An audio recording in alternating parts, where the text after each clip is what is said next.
Thanks for listening to Live Forever Young Radio. Did you know that your brain health relies heavily on your gut health? It's called the gut-brain connection. Today on the show, Bob and Rollie explore the connection between your brain and gut and the importance it plays in helping you create healthy neurotransmitters so your brain can perform at optimal levels. They identify some of the main factors that can cause an imbalanced gut and poor gut health, and what you can do to help tip the scales of gut health back in your favor. So sit back, relax, and get ready to live forever young. Hello everyone, welcome to Live Forever Young Radio. I'm Bob. I'm here with Rollie. As usual. Rollie, how are you doing today? Good, Bob. How you doing?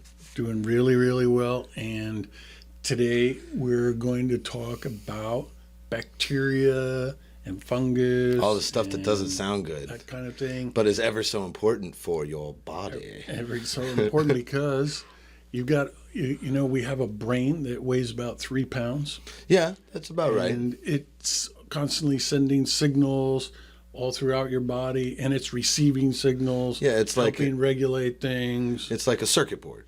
Yeah, but it's also communicating with an approximately 6-pound mass of bacteria that is in your gut, and it's communicating back and forth. And this is the gut-brain axis. Yes, right? yes. So, you may have not heard about it, but it is real. It's actually real. It's an axis that occurs between your 3-pound brain and, like Bob said, 6 pounds of fungus, bacteria, and viruses yeah. and anything you can imagine that lives down in that intestinal tract. That's right. And so we have, you know, let's say 100 trillion human cells. Okay. Right? We have more bacterial cells than that. And when you add up all of the bacteria, funguses, and viruses together, you actually are about 1/10 human. Oof. So we are more fungus and virus and bacteria than anything. Yeah. And sometimes you get an overgrowth or too much of bad bacteria or viruses or funguses in your body, and this can cause an issue. But when it's balanced, okay, we can have really good communication between our gut and our brain, and which is very valuable because you have neurotransmitters that are actually manufactured in your gut and make their way to your brain. And you also have neuropeptides that are being made, and you have to keep this communication going, or you would not really be able to feel happy, or wouldn't even really be able to have consciousness at all if it weren't for the goings on in your gut with all this bacteria. Yeah. And you have this nervous system that starts in your brain, right? The vagus nerve comes down and it actually touches the lining of your gut. Oh, wow. And you have these little slivers of nerves in your gut, the enteric nervous system. And so information is being passed along through that axis and it goes straight up into your brain. The vagus nerve comes up, passes through the base of your skull, the back of your skull, and goes right up into your brain. And that's where they deposit those transmitters. And it's bringing the information in the gut. Now, right? Is that also the same place if you're creating neurotransmitters, manufacturing, getting there? Does it go up through the vagus nerve? You also have How does it get stuff up there? that gets into your bloodstream as well. Oh, okay. Right? Okay. So there's numerous ways. And there's also, hormonal communications between the brain and the gut, and it kind of goes on and on. Right. And it's constant loop of information and feedback about how much of what is needed and that kind of thing. And you say what a lot of it depends on is the balance between good and bad bacteria. And when we were looking at some information, it says you want to have about 85% good bacteria and 15% bad. And when that 15% starts turning into 25 or 35 or 45 or even 50 is when you start getting that really bad imbalance and people start noticing a lot of different things. Yes, and not only that, but certain types of good bacteria help facilitate good communication, and certain types of bad bacteria are associated with specific issues.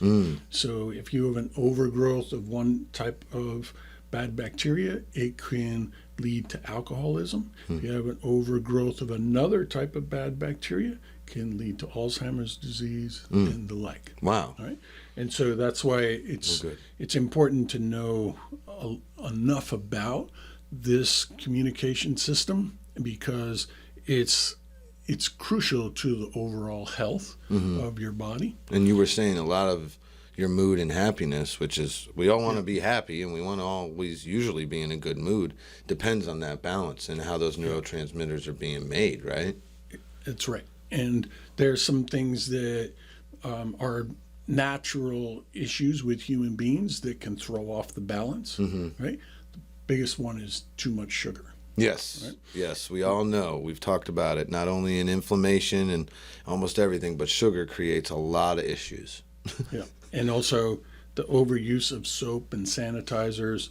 Your body needs good bacteria, and if you overuse the sanitizers, it can throw the balance off. Yeah, especially now with COVID. I mean, everybody's using hand sanitizers every time they touch anything. Right. So, like, wow.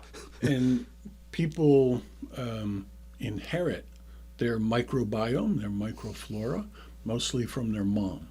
So when a baby is born, they come through the birth canal, and their body is bathed in the mom's microbiome, and including the microbiome gets into their mouth. And when a baby begins to breastfeed, their first meal is actually digested by the bacteria that was picked up during the birthing process. Whoa. So it's immediately upon being born, your body begins to be colonized by bacteria. There's bacteria floating in the air. What if you have a C-section?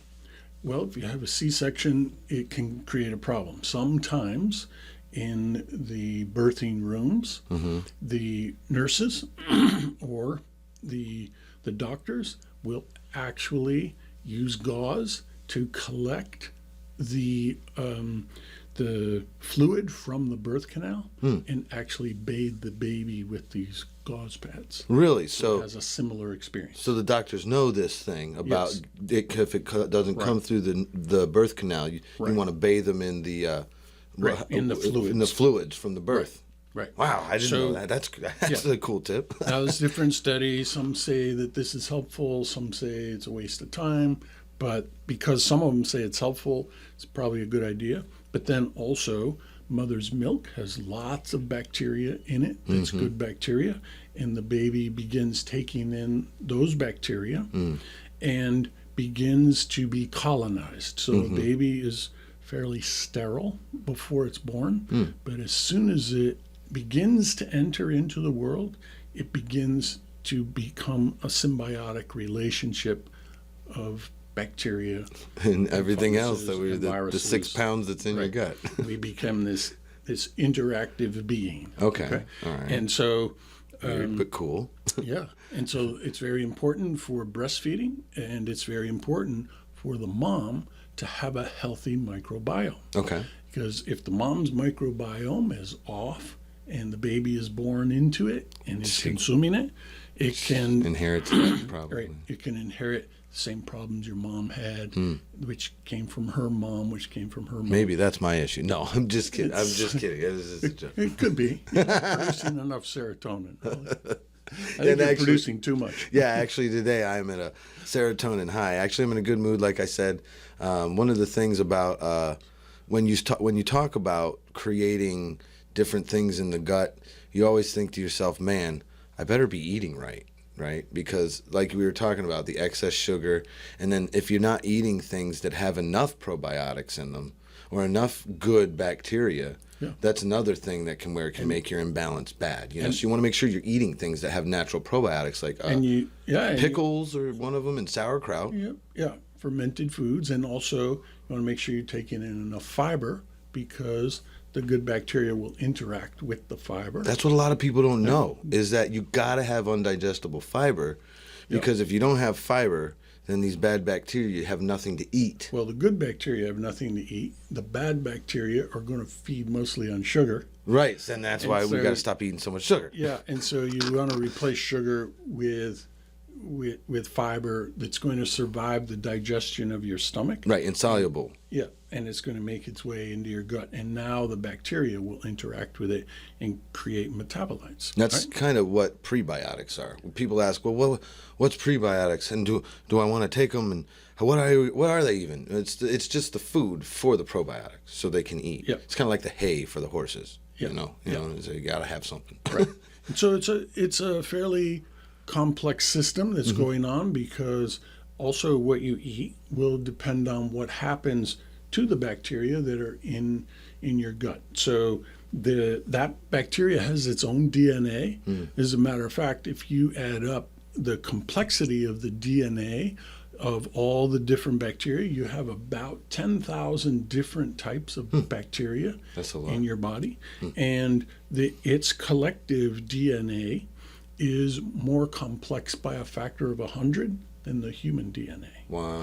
And when you consume certain foods that have polyphenols in them, like resveratrol is a polyphenol, lignans are one. polyphenol, they actually will come in to make their way to your gut, and they will activate the DNA of the bacteria, which will then make a genetic expression and release a metabolite, and that metabolite and other things can stimulate the human genome, and then they in turn produce metabolites. And also you also have things like lignans, right, or come in a plant form, and when they interact with the bacteria, those lignans get modified and get converted into mammalian lignans, which have even more of a genetic expression capability. Gotcha. So basically, it converts them into the right thing to use. Right, and the bacteria are doing this. So pretty cool. collectively, this 6 pounds of bacteria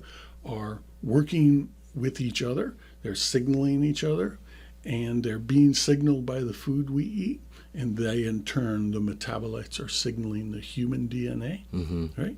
And this is what gives rise to the metabolites that are helping create all of the metabolic pathways of the human being, including the pathways that are having, say, serotonin or dopamine be able to go from a supply cell and jump across the synapse into a receptor cell That needs it. And then this is where the magic happens, and it controls your mood. Yeah, and so that's really weird when you talk about that, because that is a lot of things that are happening. Yeah. And the truth is, none of us really are doing it. It's this big ball of bacteria. So if you don't have the right bacteria, the things that can happen are pretty extreme. You know, a lot of people that don't have the right balance are going to experience stuff. We talked to a lot of people who have depression and anxiety. Yeah, and that is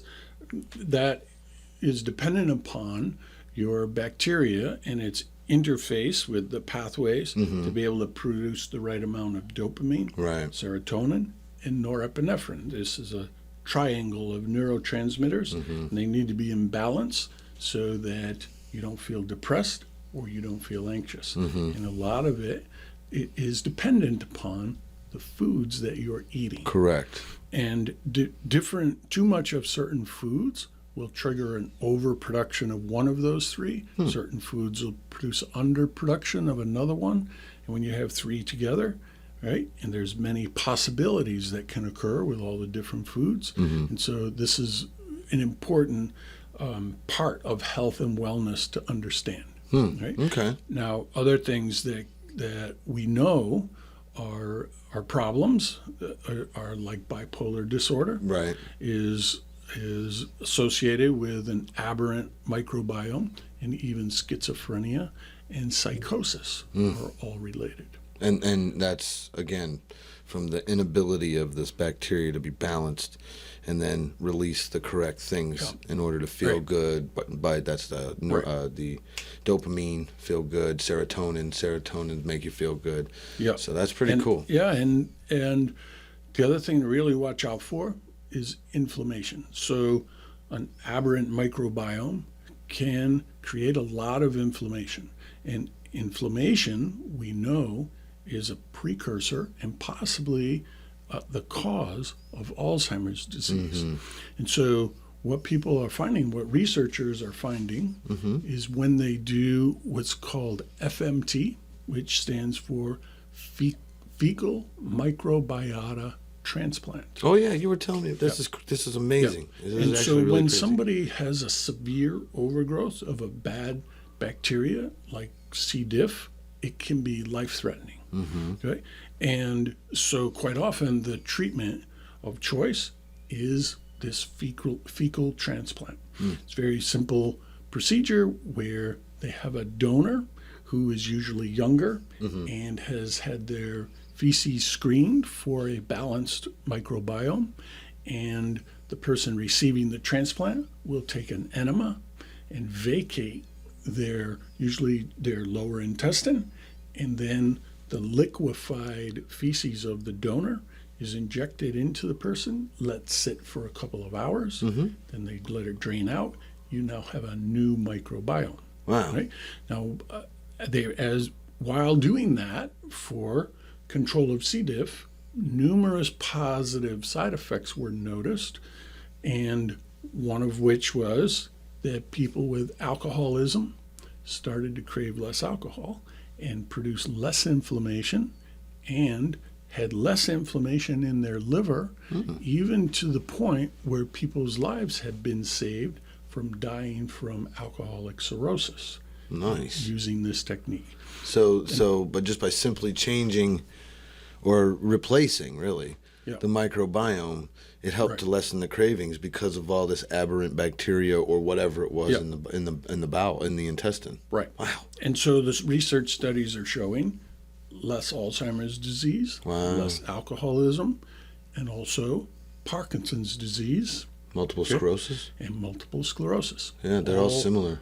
All are associated with inflammation to a degree, but they're also associated with neurotransmitters. Right. Okay? Not making them right, not producing them right. So Parkinson's disease Makes associated with the lack of dopamine. Well, I mean, think about it. If you don't make them correctly, right, and then they get deposited into your brain to be used, it's like getting defective goods. You're not gonna be able to function correctly. Usually, it's a shortage. It's not enough. So, like with Parkinson's disease, you have to have a certain level of dopamine. Okay. You have to have a certain level of receptor cells for the dopamine. You have to have enough electrical potential To make synapse. that connection.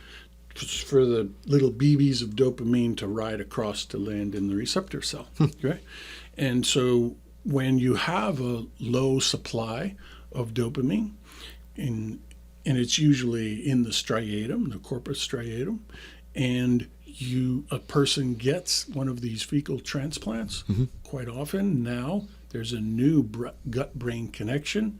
The dopamine levels come up, and the Parkinson's disease can actually go away. Now that fecal transplant, that's for like really extreme cases. I would think we hear a lot about probiotics and how they can help balance, and I would think that we could kind of take a little bit less of a dramatic step and maybe start with probiotics. And one of the things that I think a lot of people misunderstand about probiotics is it's really good to get live cultures of probiotics, right? You hear the CFU count. Oh, you get a real high CFU count.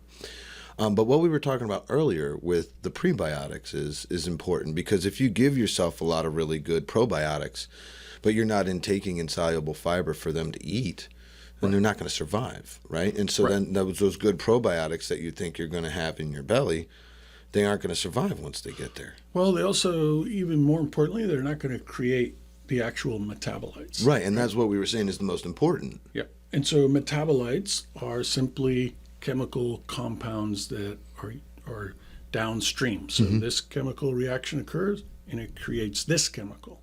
And then this chemical combines with this one and creates this one. And those are what are called metabolites. Okay.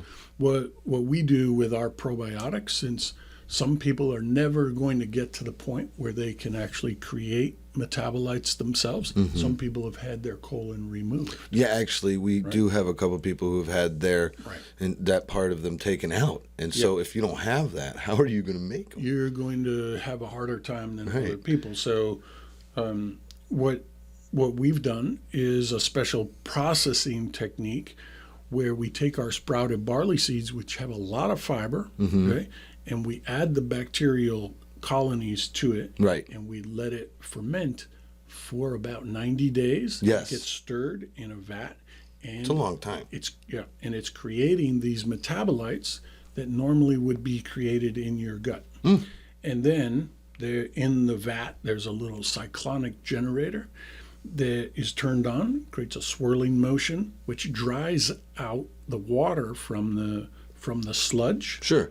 And what's left is then able to be ground up into a fine powder and nutrient stabilized. And now what you have is a powder that's loaded with pre-made metabolites. Which is what you're trying to make anyway. And it still has fiber in it. Right. And it has bacterial colonies in it. So it's got all three. It's got the living probiotics, which is the CFUs, the colony-forming units.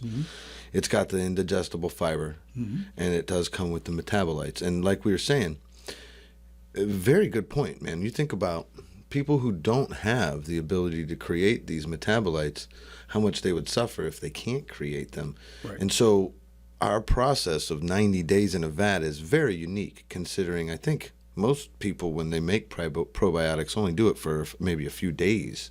Yeah, they're mostly trying to provide you with colony-forming units, Right. CFUs, and maybe some prebiotic, but they're not really trying to create the metabolites done for you. Because they're thinking that's going to happen down here. Right. But these metabolites, when you take them in by mouth, are going to pass through your small intestine first, and they're most of it is going to be absorbed in your small intestine into your bloodstream. Gotcha. Okay?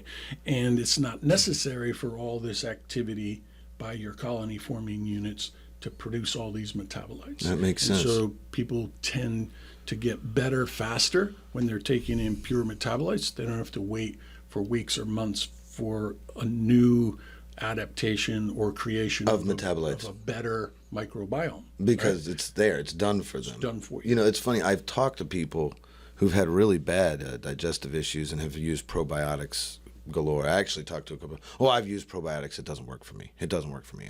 It doesn't help me. And I talked to him, kind of explained to him, try to explain to him, not quite as in depth as you just did, but now I can. But I explained to them that these have these metabolites in them. And I've actually had people call me back, or reviews that I've seen that say, I've never had probiotics work as well as these probiotics. Yeah. And I think that's probably the secret there, is those metabolites already being done.